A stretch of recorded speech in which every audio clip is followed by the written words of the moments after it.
suave. Suena el bongo. Hazme un tumbao que el ritmo lo pongo yo. Pops and the Rican. Look at this dude.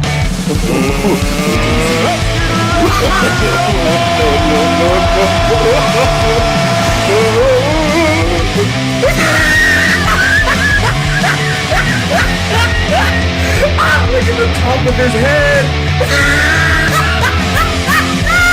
Look at his lips.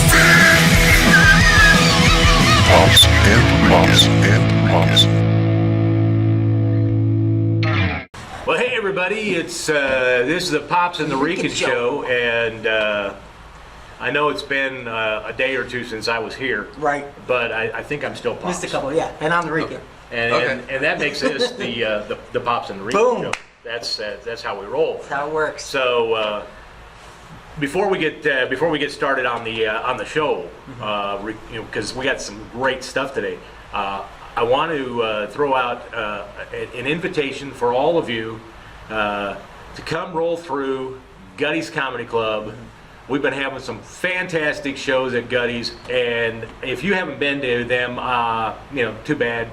It sucks being you, because these have been phenomenal shows. And so, by all means, tell your family, tell your friends, tell complete strangers. Tell everybody you know.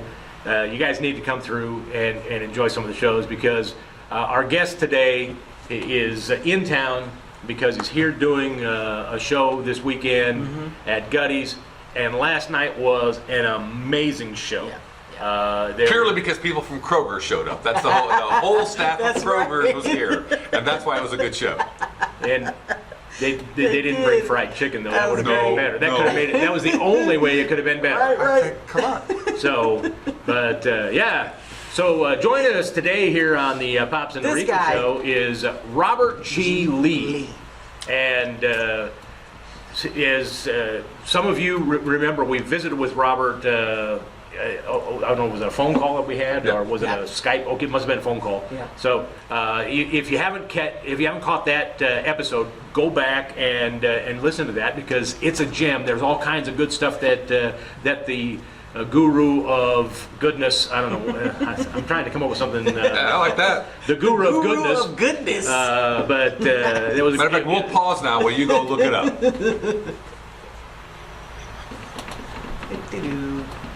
Okay, go on. All right. So We're we're back, and All right. it's time to go to work.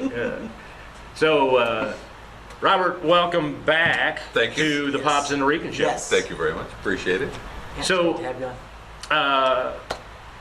I know when we talked to you initially, we talked about your process of writing comedy, because you kind of have this dual role that you have with comedy, because you do the warm-up stuff in Never Neverland or whatever that is out there on the left coast, and then you do some stand-up, and so you got the two different things. But last night, when you were preparing for last night, what was kind of going through your mind? What was kind of the process of helping you get prepared for the set of rolling into Gutty's Comedy Club? I know, because this is like a pinnacle moment for you in your comedy career. Finally, I've made it to the top. I'm at Gutty's Comedy Club. There's nothing after this. After tonight, You're done. I give. Done. I'm done. So last night was the reason it's great that it's happening last night. It happened last night and tonight is that I'm doing, and I know you talked about this before. There's a thing called Drybar Comedy, and it's had over 1 billion views on Facebook and YouTube and all that. And it's on VidAngel and could be moving over to Disney Plus. So there's some exciting things there. That's cool. At any rate, I'm doing that next Saturday with John Branyan and Marty Simpson. Because of that, and they give you 25 minutes. And so last night, my head was just, I want to apologize to everybody who was here last night, because I spoke so fast. I'm trying to cram basically a 45-minute set into 25 minutes, and I'm just flying. I'm going. So tonight will be a little more relaxed. I just have to cut some routines. And so last night was See, I love to talk with the audience. I've been doing the TV warm-up for 30 some years, and the whole thing is just interaction, go back and forth. Right. So it's really, and the audience loves it too because it boosts the energy. So it's usually fun to do a prepared bit and then kind of jump in the audience for a little bit, boost the energy up, and then wherever they go, you go. And some of my shows are just really fun that way. So you never know what's going to happen. But that's why I tell comedians, get as much material as possible. Last night there was a nurse in the audience, and I didn't do a lot of routine material with her, but I've got routines about medical this and doctor this, and so if somebody's a teacher, then you go into your education routines. So you have this backlog, you have ammunition Right. for those. You're not ad-libbing every single piece, and the audience goes, "Wow, you just came up with that whole routine on nurses." Like, well, okay, you can believe that, but I've had that in my hip pocket for a long time.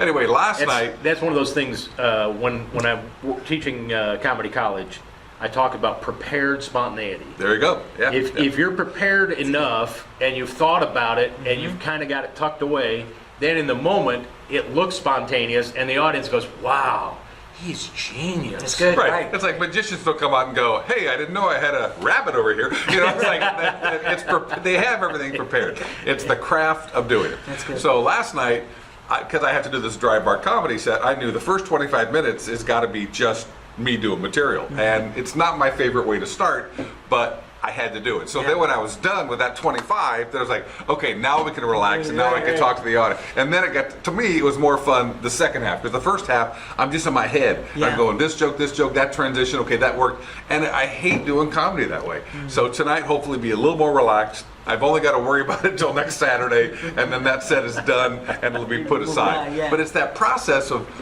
you want to be in the moment, but so you're a writer and a performer, and sometimes when you get on stage, the writer part takes over. That's so true. And it just, you're in your head and you're working on the gag, and it's like you forget, I've got to entertain these people and entertain me. But it's always this wrestling match between the two. So last night, the first half, it was schizophrenic. First half I was in my head, second half I was in the audience. So that's as far as the process goes. Yeah, today it's okay. Rewrite jokes, fix transitions, tighten up. It's like, do I lose a whole routine? Do I lose it? So the writer part has been going in my head since I left last night. That's good. Well, I think I would prefer the schizophrenic than the bipolar. Right. Okay, all right. Yeah, angry sad.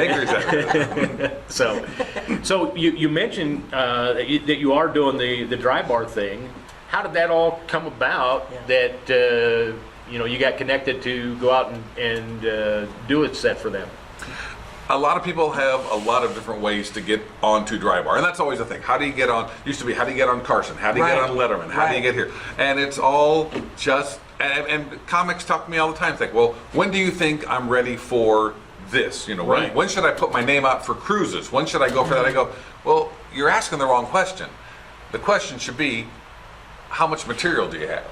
Right. Because people go, no. What kind of marketing? You want? It's like, Yeah. what kind of material do you have? Because I'm telling you, if you get on Drybar and you bomb, you've hurt your career. Yeah. And I've seen some people, because the thing on Drybar is you've got to look at it, you got to analyze it and say, okay.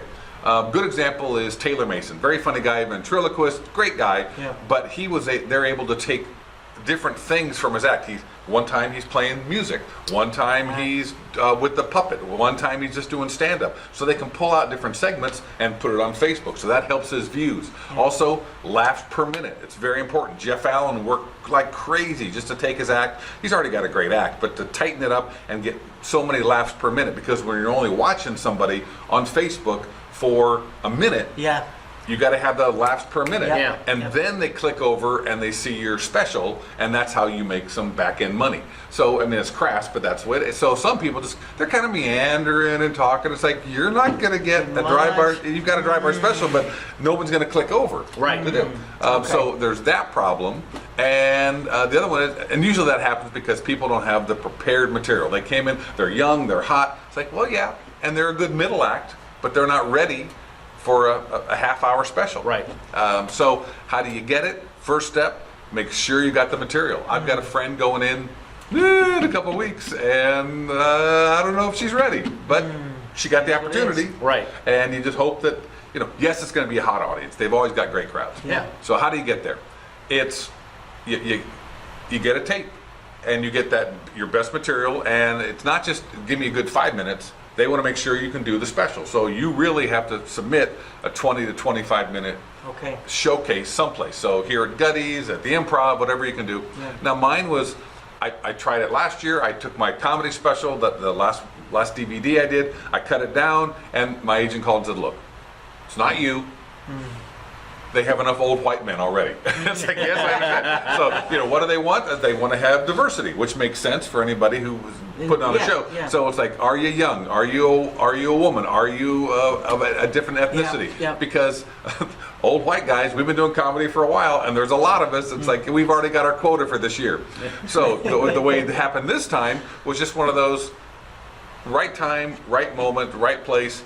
I did a set at the Improv out in Orange County, and they taped it. Oh, okay. So I sent it to my agent. He says, my daughters, we're on vacation. My daughters are on the floor laughing. I'm going to just call up Drybar and say, you got to see this. I know you saw them last year, but you got to look at it.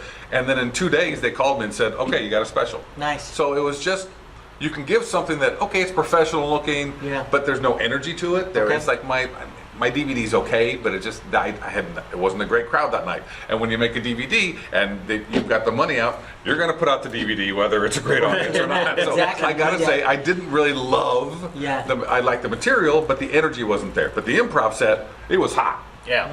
And so if you want to know how to get on Drybar, get a hot set. And it's just that lightning in the bottle. When do you find it? It's like you may not get it for a couple months, but it's got to be, the material's got to be tight. You've got to perform it well. So the writer and the performer have to come together, and the audience has to be there. So it's those three parts. Right. And when they all come together, perfect then you song. got lightning in a bottle, and somebody will take notice. Now, it may not be Drybar. It may be the cruise line that says you're ready. It may be the corporation. Right. But it's all about the preparation and then finding that place where and if you don't have a place that can record it, you're kind of sunk. You can't do it in your church closet. Right, and right. it's like, well, Sister Mary thought it was very funny. Right. It's got to be a place where the audience is live. Now, to be technical, if you're going to do it, you come to a club like Gutty's and you make sure there's an audience microphone, because if the audience isn't mic'd, then it just sounds like you're talking into a vacuum. Yep. So the Improv, they put mics they know professional comedians come through there all the time, Yep. and when they give you a tape,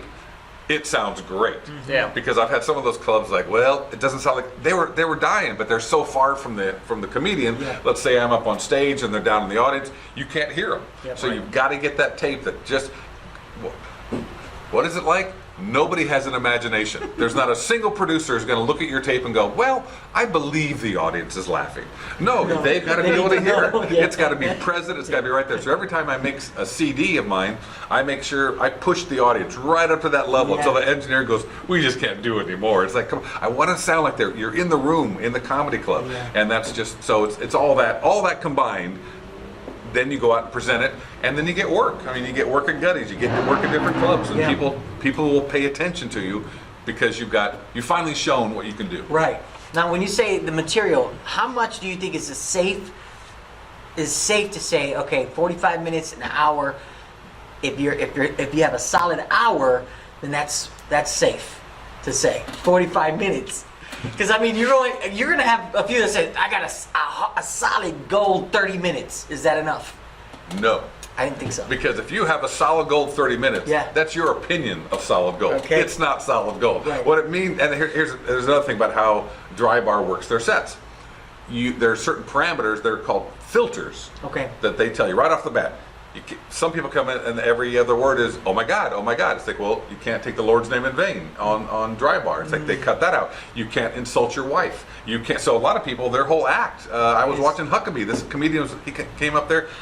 He did nothing but insult his wife material. And in my mind now, I'm going, can't do that on Drybar. Can't do that on Drybar. Can't do that on Drybar. That's so interesting. So- even then, even with the Drybar, they still put filters around and parameters around your material. So it's so important to be creative when you're writing your material. It's creative, and think about the longevity of that joke. Because now they get a lot of guys and gals, they get different people on Drybar who are slightly blue, Okay. a little dirty, PG-13, rated R. Well, they have to change their material. And the problem is, and Leno talked about this years ago, he says, when you train yourself that the punchline is an F-bomb and you have to change it for TV, it throws off your rhythm. You can't do Yeah. it. So why do it? It doesn't make any sense. People ask me, why be clean? It's like, well, I can go to a corporation, I can go to a church, I can do a comedy club, same act, all places, and my rhythm is the same. Except for last night when I went too fast. So I apologize. But tonight will be better. You're in the process. It's all good. No worries. It was still a great show. And then people take my old DVDs and they put them on YouTube, and they don't have to change anything. They don't have to filter anything. good. So Drybar they have their rules, and it's their show. They can do whatever they want. Right. They know their audience. Right. And the audience are people, they're families that want to see shows where they're not being offended. Now, you see things on Facebook and YouTube from Drybar, and even that isn't the final product, because the people at home have their list of filters, and if they don't want to hear any bodily fluids, you can hit that filter. I don't want to hear anything where you're calling somebody stupid. So, I mean, it's extreme. Because some parents don't want their kids. Yeah. Right. See, Yeah. my favorite story on this is when my daughter was growing up, she loved dancing. So Dirty Dancing was on cable all the time. Well, there's an abortion story in the middle of Dirty Dancing. She was 4 years old. It was too much for her to carry. I didn't want her to hear that story. So we taped it for her, and I hit the pause button every time it went to a new scene about the abortion, because I'd seen it. Right. And so my daughter loved the movie. She danced. She had a great time. Well, she goes to college, And finds out. and exactly, and her friends get, Did you know they had scenes for that movie? That's it. My daughter, her friends are talking. My daughter goes, "There's no abortion story in Dirty Dancing. I've seen that movie 50 times." And they watched it and go, "My parents set They me are up." liars. They lied. Then she called us right away and go, "Of course I had it. You were 4 years old." They did a remake of that movie, and this version is really bad. They put an abortion story right in the middle of a great dance movie. Gosh, that's So hilarious. I'm sure some parents out there are editing Bambi. I don't want to show the mother dying. No, that's there's a filter on that. So kids, and until it's age appropriate, protect your children. Now, Drybar got sued for it by Disney, and they're not allowed to do it anymore. So that's just a different issue. Yeah. But Drybar still has things where, and I'll use Jeff Allen because I know he did his set, and he has a whole routine about his daughter and snot, and then he has and they filtered it, and so he lost money on the back end. Wow. Because parents are saying, "I don't want any of this," and then another one on his son. One of them called the other one stupid. It's Yeah. like, is that going to be in your stupid routine? Well, maybe it is, and that became a filter. Wow. So economically, it's like he was not happy. It was like, come on. I can So I imagine, mean, yeah. nobody. And the thing, John Branyan and I, another fellow comedian, we're talking last night. It's just so funny because we work in churches all the time, and Drybar is censoring us. It's like, you don't understand. We're in the most conservative places you could possibly be. Clean as you can get, And you're baby. telling us, "Oh no, you cannot do that." It's like, what? So all right. So that's so interesting. so it's not just the preparation. So if you've got a half-hour material, I'm looking at mine. Now I've got a colonoscopy routine. I did it here last night. I'm not putting that in my Drybar set because, all right, bodily fluids gonna be, there's nothing dirty about it, but it may be on the edge for some family that wants to put the filters in there. So Right. I'm not putting that routine in. Wow. I make sure, I learned a long time ago, you never, ever, ever make fun of your wife. Now, fortunately, my wife and I have a good relationship, but if you don't like her, you're really in trouble. But as a comedian, there are women in the audience, and they're looking at you, and they want to make sure you better love your Easy. wife. If you don't Yeah. love your wife, I will not like you. Yeah. And so it's just the commercial side of it. Oh, but it's a funny joke. I'm making fun of her. Or I'm putting her down. No. You put yourself down, and then you can tease your wife a little bit if you put yourself down more. It's got to be You gotta this whole keep- thing. yeah, okay, that balance. Yeah. Okay, so gotcha. Yeah. I ended my set, the Drybar sets, ending with something it's called The Fight. It's a wrestling match Yep. between men and women. Yeah. Women love that routine because I make fun of men more in the routine than I do of women, and I give women a pass on a lot of things, and I do it from my perspective. But I was always trying to figure out, okay, how do I talk about fighting, and nothing worked because it was always, well, you're being mean.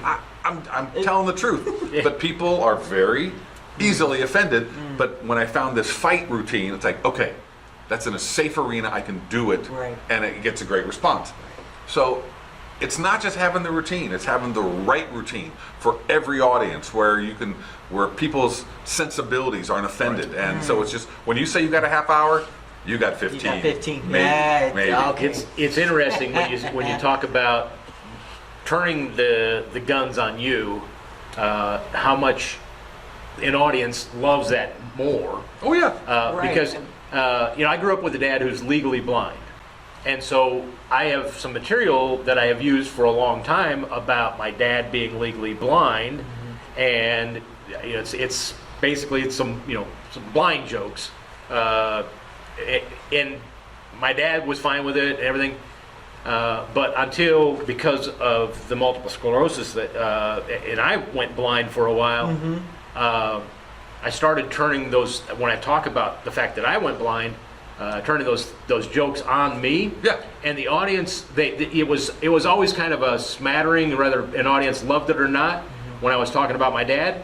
But when I'm talking about me, all of a sudden, the laughs go up, and they're just, and I'm like, okay, it's pretty much the same joke, it's just pointed in a different direction, but the audience seems to love it a whole lot more when it's pointed at me. Yep. Right. Which hurts both my feelings. I'm a nice guy.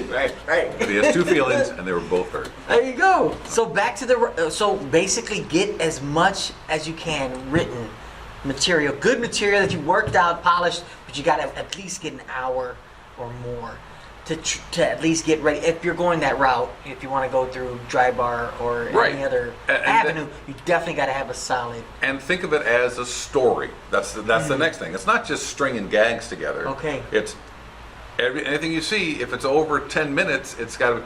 Best example of this is Monty Python. I don't know if you guys are fans of Monty Python or not, but they did a compilation movie of all their sketches. And it was called "And Now for Something Completely Different." They released it in America. That was the first one. And they would watch it in the theater, and they go, "Huh?"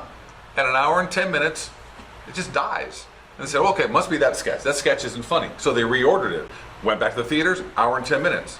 Still. It dies. Wow. And they realized it's a story. We need to tell a story. And that's when they came up with Holy Grail. Wow. And they said, we just have to tell a story. Yeah. Now, whether you love that movie or not, I do, because the story falls apart by the end. It's like, well, let's just end it. Yeah. But it's this fine wine that just gets better every year. But from that point on, and then they ended up their whole thing with, oh gosh, what was the last one they did? Well, not Life of Brian, but the one after that, where they. You got me there. It was basically based on the 7 deadly sins, and I forget the name. But that didn't do as well because it was little short story segments, and it was fine. It was just their show that was bigger. But they learned the lesson. So when I tell comedians, get ready for the Drybar Comedy Special, and John Brandon and I are going to go have dinner today, because we're both doing it next week, and he's shaping his act. But it's like, all right, you want to start strong, then you want to let them know a little bit about you, and then you want to do something presentational in the middle. You're building, and then you want to get a little bit funnier, and then you want to get something personal, and then you want to back off a little bit, and then you want to go end strong. So you end on a climax, but it's just weaving a story of you, your personality, your point of view, all the way through, and it ends on a climax. I have seen comedians open up. People don't know what they're doing, unfortunately, with. I remember when rap first came out. This guy came out and did a rap song at the beginning. Boom! Out of the gate. This guy's great. Had nothing after that. It's like the best 5 minutes, and people are going, "We love you!" And after 15 minutes, leave the stage. That's tough. Is there something emotional you can put in your act? Is there something revealing? Is there something? Because if you just go one note, people get bored. It's like musicians listen to any good song. It's like they go to the bridge, they go over here, they go back to the chorus. It's always a change up, and then it becomes interesting. So with my stand-up comedy, I've taken it. It's like, okay, I'm going to do a presentational here, here, and here. I do a thing on voices here. I do a thing on millennial baseball as an announcer here. I end it here with the fight. Okay, all right. In between that, all right, I'll get emotional with my wife here. I'll introduce it here, and so I've crafted it like a play. So after 25 minutes, hopefully you're interested the whole way through. You've seen enough ebb and flow of energy, and you're not conscious of it. Right. You don't realize, oh, he's doing that. But that's what Taylor Mason does with, here's some stand-up, here's some music, here's a puppet. It's always a change. Yeah. It's really hard to be a monologist when you're just doing nothing but monologue.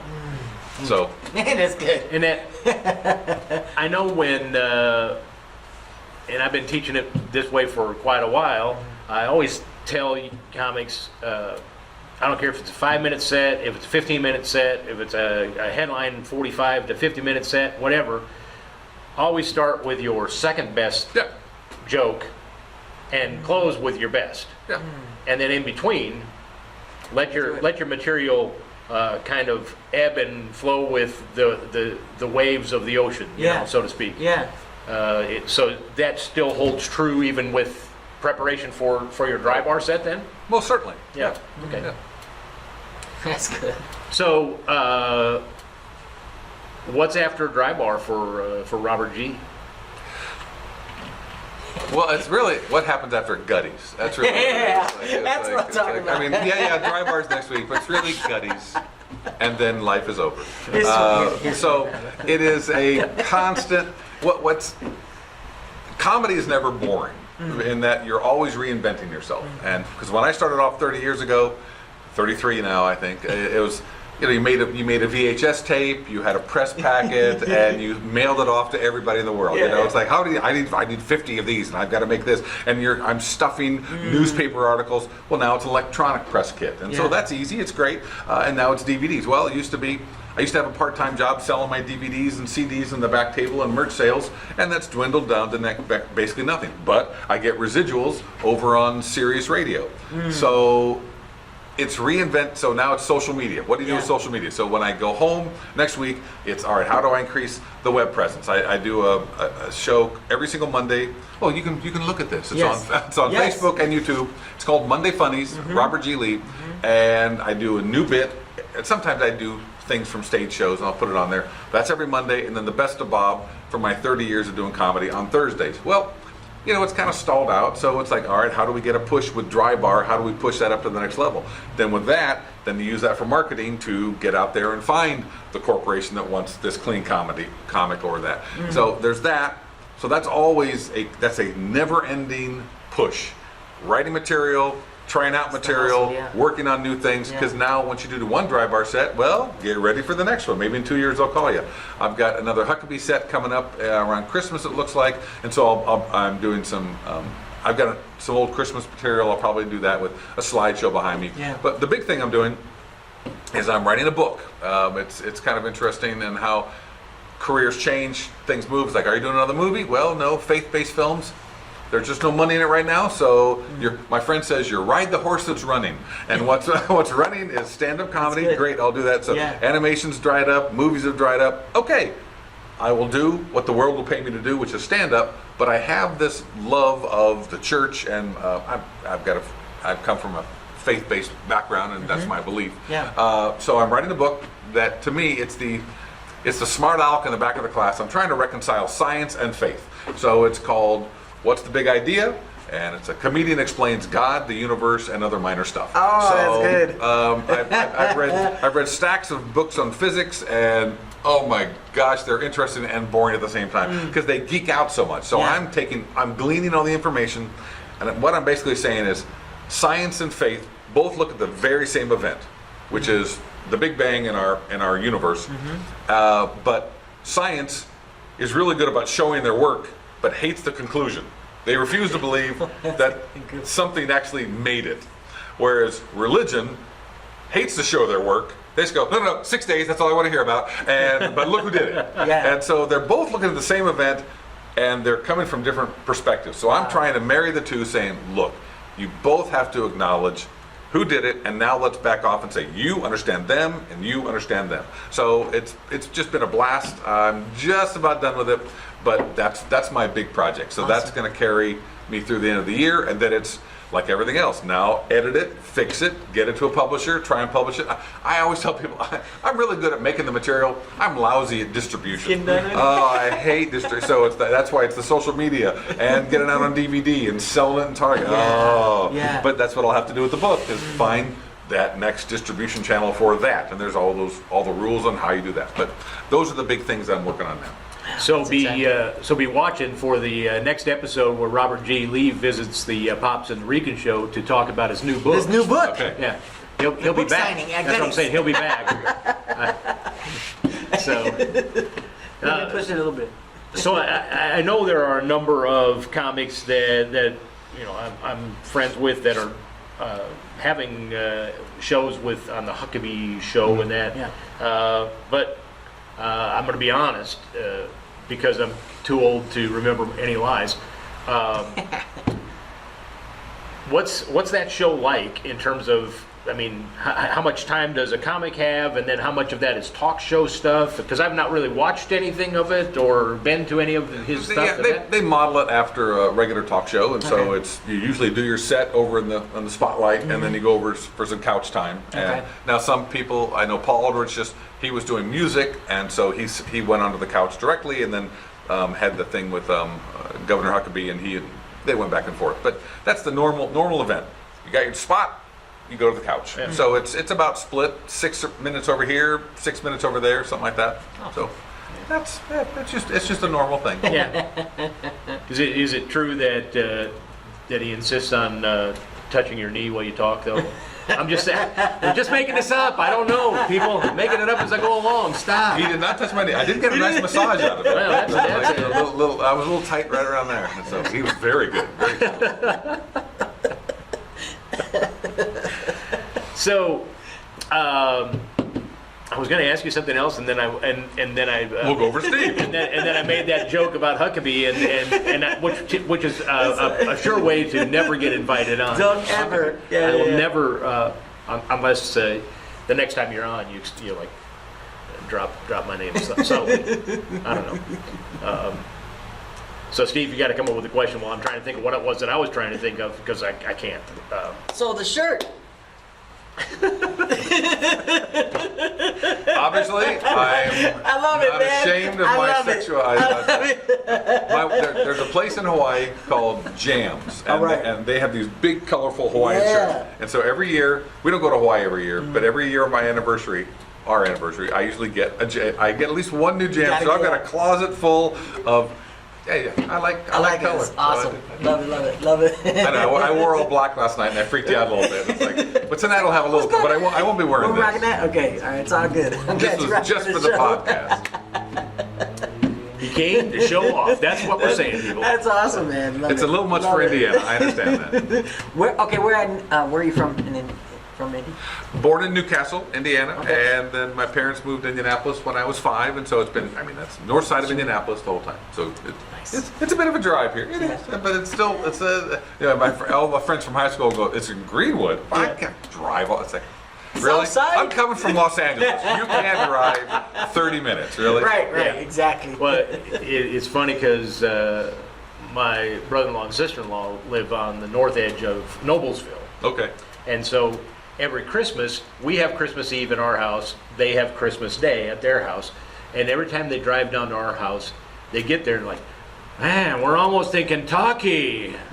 And I'm like, you do realize it's just as far when I have to drive all the way to Canada to come there you go, see you. Canada, there you go. You know, but when you're used to having a 6-hour drive in LA to go 3 miles, driving across Indianapolis really isn't all that bad. There's It's nothing not, like that. man. So- It's all good. So now, It's all good. what high school did you go to here? North Central. North Central? North Central, yeah. So Okay. they had a swimming pool, they had radio, television, they had a career center next to it. And that was really the only way I graduated was the J. Everett Light Career Center, because I had a radio television class for 3 hours. And so I learned, we had a radio program, so I was able to, we put music into the cafeteria, and it's called WEAT. We eat all day long. That's what it was. So that was our radio. So we did that. We had a television station. We did news things. It was the best opportunity. It really was. It was a great school. That's cool. Well, I'm out of questions, and I think we're wrapping this up. and so at this point, go online, Yeah. find Robert G. Tell everybody in the world that he's an amazing comedian, and won't be wrong. and they want to come see him the next time he rolls through Gutty's, because evidently Gutty's is the only place that he's really going to be at his best. He's okay at all these other places, but at his best at Gutty's Comedy Club in beautiful downtown Greenwood, right next to the Riverwalk. That's so true. I thought that was Broad Ripple. No. The Greenwood, they enhanced the river district in Greenwood because they were trying to get in order to add more liquor licenses. Oh, They had to do something, and there's a special clause in the state legislature where if it's in a if people can float home, they're allowed to be drunk. Is that right? I guess I don't know exactly, but they had to expand the river district. And so we're right on the river. district. Yeah, right. You can see it when you leave. It's a beautiful river walk right here in Greenwood, and we're right next door to it. It's amazing. So, I've been to the one downtown. That's gorgeous. You know, it's like that's a real river walk. The one downtown has nothing on Greenwood's river district. Oh, I'm excited. This is good. Yes, I'm assuming you have the gondola out there, Well, or you have just one wino with a crate.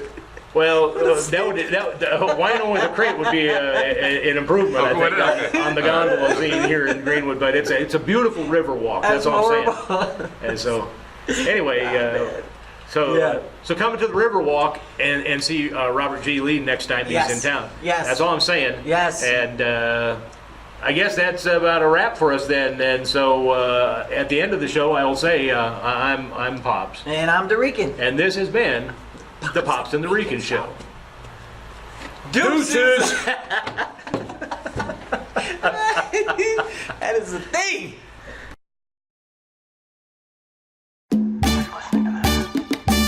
Toca la clave, suena el bongo. Hazme un tumbao que el ritmo lo pongo yo. Pops and the Rican.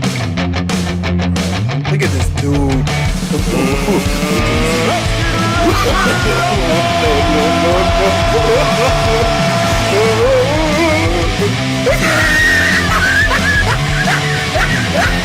Look at the top of his head.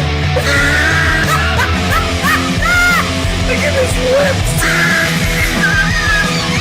Pops and the Rican.